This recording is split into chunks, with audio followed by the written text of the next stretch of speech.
안녕하세요. 배신의 장미입니다. 오늘의 사연 시작하겠습니다. 오늘 제 이야기인 자업자득이라는 말이 딱 어울리는 사연일 듯 합니다. 저도 이러고 싶진 않았지만 초반 기싸움을 하려고 하는 남편과 시어머니 그리고 그 얄미운 시누이한테 지고 싶지 않았고요. 앞으로 살 날이 많은데 만만한 며느리로 찍히고 싶지 않아 그렇게 행동을 한 겁니다. 어리다고 해서 아직 경험이 없다고 해서 그리고 시댁이라는 이유로 그렇게 강요를 해선 안 된다고 생각을 하고 어쩌면 건방져 보일 수도 있겠지만 저는 제가 잘한 거라고 생각을 해요. 다들 제가 결혼한다고 했을 때 그랬습니다. 제가 좀 이른 나이에 결혼을 한 편인데 친구들이 하나같이 다 미쳤다고 했었어요. 아무리 남자가 좋아도 그렇지 인생 더 즐길 수 있는데 결혼을 한다고요. 그리고 결혼과 연애는 별개라고 하더라. 결혼한 언니를 둔 친구들 하나같이 시집살이 그거 은근히 들어오면 당해낼 사람 없다고 하더라. 게다가 저 같은 경우엔 시어머니 시누이 총 2명의 여자가 있으니까 다른 사람들보다 아마 2배는 더 힘들 거라고. 둘이 합쳐서 저를 공격해오면 아무리 네가 방어를 하려고 해도 속수무책으로 당하게 될 거라고 엄청 겁도 많이 주고 걱정을 해줬었습니다. 절대로 기싸움에서 지지 말기를 바란다고 했고 싸움 걸어오면 당당히 쳐나가서 승리를 하라고 했는데 모르겠네요. 제가 승리를 한 건지는. 한번 여러분들이 판단을 해주시겠어요? 그리고 시누이가 있었던 말이 있었는데 저 같은 며느리 절대로 쉽지 않을 거라고. 저 같은 며느리 둔 자신의 엄마 고생 꽤나 할 것 같다고. 아마 다른 시어머니들이었어도 저 같은 며느리는 손사래를 쳤을 거라고 하는데 그것도 맞는지 한번 봐주시고요. 문제 시작은 남편이었습니다. 그리고 더 올라가서 문제의 근원을 따져보면 시어머니와 시누이가 있었고요. 여자들의 적은 여자들이다. 정답이긴 한데 참 유치하게 한 남자를 두고 꼭 내 편을 만들어 보겠다라는 여자들의 은근한 싸움이 시작이 되었는데 결혼하고 얼마 지났을 때 엄마의 생신이었어요. 아빠가 당연히 알아서 잘 챙겨주시긴 하겠지만 결혼을 했고 사이도 생겼으니 좀 더 특별하게 보내고 싶긴 했었습니다. 엄마 아빠한테 어떻게 했으면 좋겠냐, 나는 같이 여행을 갔으면 좋겠다 했더니 아빠가 펄쩍 뛰는 거예요. 이제 너한테서 해방이 되었는데 왜 부부 사이에 또 꼽사리를 끼려고 하냐고요. 그냥 엄마 아빠 둘이서 알아서 보낼 테는 저는 빠지라고 하는데 은근 서운하대요. 그래도 생신이니까 뭔가를 좀 해드리고 싶었는데 가장 좋은 게 현금 아니겠어요? 그리고 제가 드리는 게 아니라 사위가 드리면 더 기분 좋을 것 같아서 남편에게 말을 했죠. 같이 식사하거나 여행을 가는 건 무리일 듯하다. 2분 여행 계획을 세우신 듯하다. 그러니 우리는 경비에 좀 보태시라고 현금을 드리는 게 나을 것 같다. 그리 말을 했죠. 남편도 좋은 생각이라고 했고 얼마를 생각하냐 하길래 저는 100만 원을 이야기했습니다. 이 100만 원 남편에게 반을 보태란 것도 아니고 결혼하기 전 엄마 아빠가 준 비상금 꺼낸 거였어요. 따지고 보면 엄마 아빠가 준 돈을 다시 드리는 거나 마찬가지긴 한데 그래도 저도 나름 아내라고 남편이 돈을 마련해서 준 것처럼 하고 싶더라고요. 남편에게 돈을 주면서 자신의 이름으로 엄마에게 이체를 해줘라. 아니면 현금을 뽑아서 드리는 것도 좋을 듯 하지만 아직은 남편이 저희 부모님을 편하게 생각하지 않으니까 알아서 하라고 했죠. 2분이서 여행 가시는데 경비로 사용하시라고 그렇게 말을 좀 하라고 했습니다. 이 정도는 하라고 이야기할 수 있는 거 아닌가요? 저게 이상한 건가요? 그런데 이상한 거랍니다. 왜 제가 하는 게 아니라 남편을 시켰냐면서 시어머니랑 시누이가 뭐라고 했다고 합니다. 뭐라더라? 며느리도 살살되지 않는데 왜 남편을 살살되게끔 하냐고. 지금 남편은 친정집 애완견으로 만들려고 하는 거냐고 하는데 그런 겁니까? 아니 저는 남편이 저희 친정 부모님께 살살되는 거 바라지 않아요. 제가 드릴 수도 있었어요. 그런데 남편이 하는 게 맞을 것 같으니까 그래야 남편의 체면이 서니까 제 돈 빼서 준 건데 아니랍니다. 제가 남편을 친정으로 돌리려고 하는 거래요.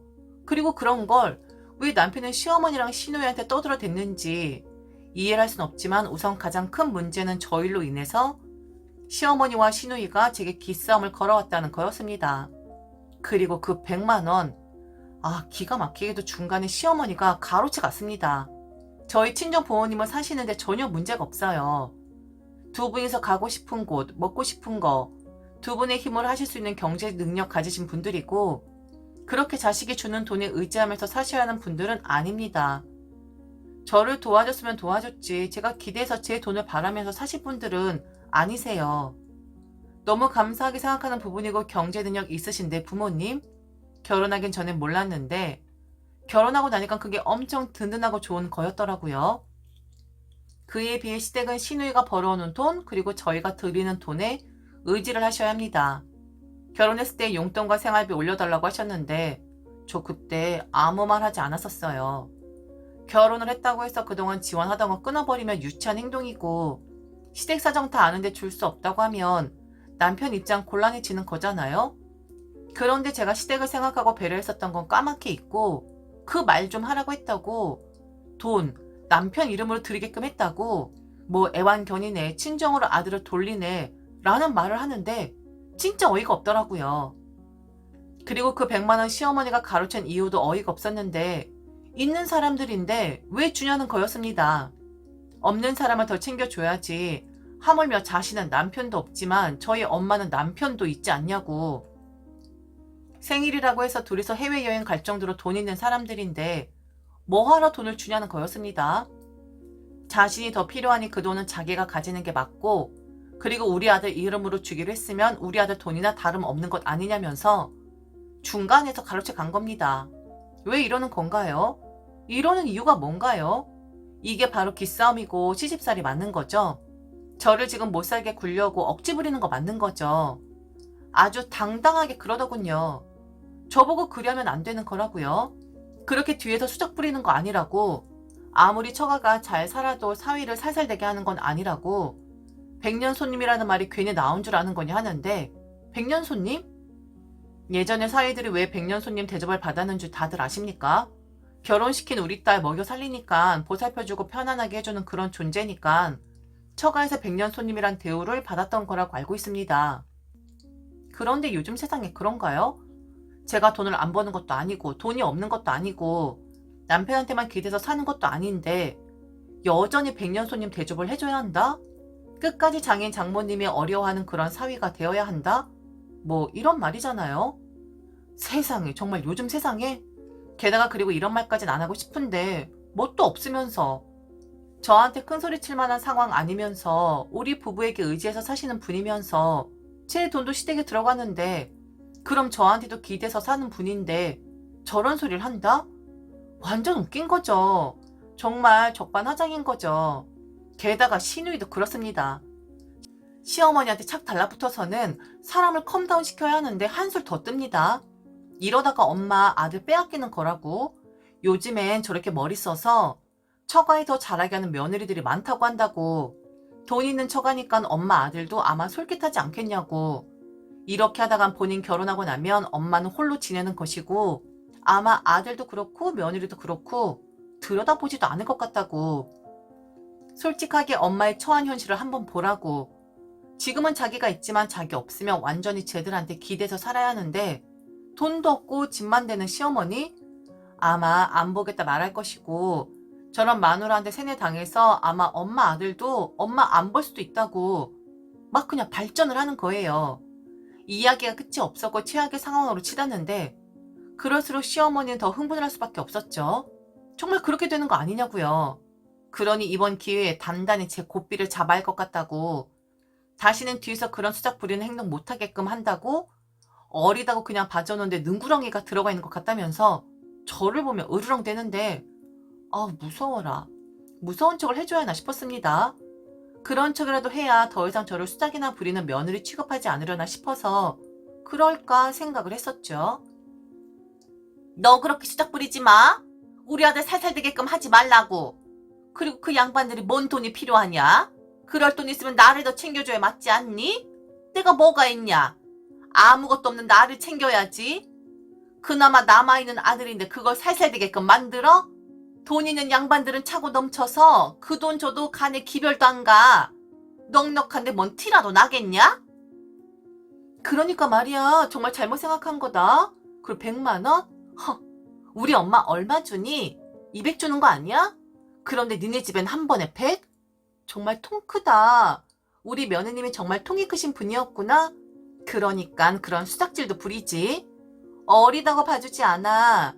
네가 그렇게 심보 고약하겠으면 우리도 강하게 나갈 수밖에 없는 거야. 100만 원? 아, 돈도 많다. 그렇게 돈 많으면 우리 엄마나 좀 더 챙기지. 있는 니네 집을 챙기고 싶었어? 얄밉게? 일이 왜 이렇게 되었는지 알 수가 없는데 엄마 생신 때 나 대신 남편 보고 돈을 좀 붙이라고 한 게 이렇게까지 되었는데 이런 게 결혼 생활인가 싶기도 하고 남편을 확 두들겨 패버리고 싶기도 하고 여러 가지 생각이 들었습니다. 그래도 당하고 있을 수만은 없잖아요. 그래서 저도 결단을 내렸죠. 다 끊자. 그렇게 나오면 치사하지만 내가 배려했었던 마음 다시 접을 수밖에 없다. 다 끊어내자. 시작은 내가 아니었으니까 저들도 치사하다 생각하지 않겠지. 내가 먼저 시작한 거 아니니까 그래 그럼 나도 억지 한번 부려볼게 라는 마음으로 그랬습니다. 돈 있는 사람들은 넘쳐나니까 기별도 안 간다고요? 그럼 돈 없는 사람들은 원래도 없는 거니까 안 줘도 되겠네요. 돈 없는 삶이었었는데 어디 돈이 쓰임새나 알겠어요? 저는 제가 그렇게 잘못했는지 모르겠는데 넉넉한 집에 돈 준 게 문제라면 그리고 그걸 남편한테 시킨 게 그렇게 큰일이라면 원래도 없이 살던 사람들이니까 그냥 계속 없이 살게끔 돈 안 줄래요. 다 끊을게요. 저도 이렇게 유치하게 나올 수밖에 없네요. 그 100만 원은 가지세요. 다음 달부터 돈 안 드릴 거니까 그거 아껴서 쓰시면 되겠네요. 쓸 줄도 모르는 사람들한테 굳이 돈 줄 이유 없잖아요. 안 그래요, 어머니? 그리고 형님? 정말 저 다 끊었어요. 남편을 잡았거든요. 네가 어떻게 입을 놀렸길래 나를 저렇게 몰아세우는 거냐고. 입 조심하지 않고 나불대면 다음엔 이혼이라고 했습니다. 시댁에 한 푼도 안 줄 테니 그런 줄 알라고 했고 만일 시댁에 돈 들어가는 거 내 눈에 보이면 그것 또한 당장 이혼이니 그런 줄 알라고 했습니다. 찍소리도 못하는 남편이었고 제 말 듣겠다 약속을 하고 정말 돈 딱 안 들어가니 시누이가 제게 접근을 하는 겁니다. 살살 데려고 하길래 어디서 수작질이냐고 했어요. 나한테 수작 부리지 말라고. 정말 한다면 하는 사람이니까 용돈 생활비 없다. 만일 편찮으셔서 병원을 가야 하는 그런 일이 있다면 직접 가서 해결을 할 테니 그런 일 말고는 돈 이야기 꺼내지 말라고 했습니다. 줄 생각 없어요. 안 줘도 시누이가 돈 버니까 그걸로 충당하면 되는 것이고 그리고 저희 친정 부모님께도 돈 안 드리거든요. 똑같이 해야 하는 거잖아요. 자업자득입니다. 저들이 이상한 억지 부리면서 저렇게만 안 했어도 저 그냥 어리고 철없고 베푸는 그런 며느리 되었을 거예요. 걷어찬 건 저들이지 제가 먼저 걷어찬 거 아닙니다. 지금까지 들어줘서 진심으로 감사합니다. 이상 배신의 장미였습니다.